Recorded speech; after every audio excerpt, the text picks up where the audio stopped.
توریت موسیٰ علیہ السلام پر نازل ہوئی اور زبور حضرت داؤد علیہ السلام پر نازل ہوئی، اور انجیل جو ہے وہ حضرت عیسیٰ علیہ السلام پر نازل ہوئی، اور آخر میں قرآن مجید اللہ کے حبیب صلی اللہ علیہ وسلم پر نازل ہوئی۔ یہ 4 آسمانی کتابیں جن کا مقصد صرف اور صرف انسان کا نفع، انسان کے لیے بہتری اور انسان کو گمراہی سے نکال کر بہتری کی طرف اور انسان کو رہنمائی، انسان کو پراپر گائیڈنس اور گائیڈ لائن کی وجہ جو ہے وہ یہ تھی کہ جس کی وجہ سے یہ تمام آسمانی کتابیں جو ہے وہ نازل کی گئی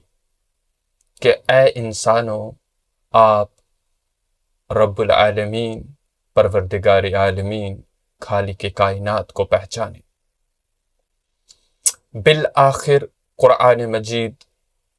حضرت محمد الرسول اللہ صلی اللہ علیہ وسلم پر نازل کیا گیا، اور جس کا اول سے لے کر آخر تک مقصد یہی تھا کہ ان تمام کتابوں جو جس طرح سے زبور، انجیل اور توریت کتابیں جو اس سے پہلے نازل کی گئی تھی، ان کا کنکلوژن جو ہے وہ بھی قرآن مجید کے اندر اللہ رب العالمین نے جگہ جگہ بیان فرمایا کہ اے انسانوں، دیکھ لیجئے کس طرح سے کچھ لوگ گمراہی کے اندر تھے، پھر ہم نے ان کو سمجھانے کی کوشش کی، وہ باز نہ آئے تو ہم نے انہیں جو ہے تہس نہس کر دیا، انہیں زمین کے اندر گاڑ دیا، ان کے نام و نشان ختم کر دیے۔ اے انسانوں، دیکھیے کہ ہم نے کچھ لوگوں کو کس طرح تباہی جو ہے ان کے لیے لائی جب وہ ہمارے بھیجے گئے نبی کے راستے پر آڑ بننے لگے، ہماری طرف سے بھیجے گئے نبی کے راستے کو روکنے کی کوشش کرنے لگے۔ تو اللہ رب العالمین اس آخری کتاب کے ذریعے انسانوں کی نصیحت کرتے ہیں۔ اس کے اندر خالص مسلمان ایمان والا ہی نہیں ہے، پوری کائنات کی انسانیت کی رہبری، پوری کائنات کی انسانیت کی گائیڈ لائن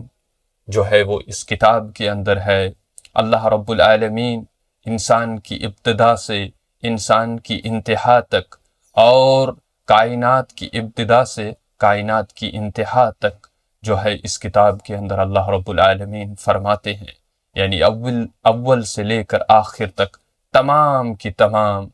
انسانوں کی بہتری کے لیے اور انسان کو خسارے سے بچنے کے لیے تمام واقعات کو بیان کیا گیا ہے، اور انسانی زندگی کس طرح سے گزرنی چاہیے، ان تمام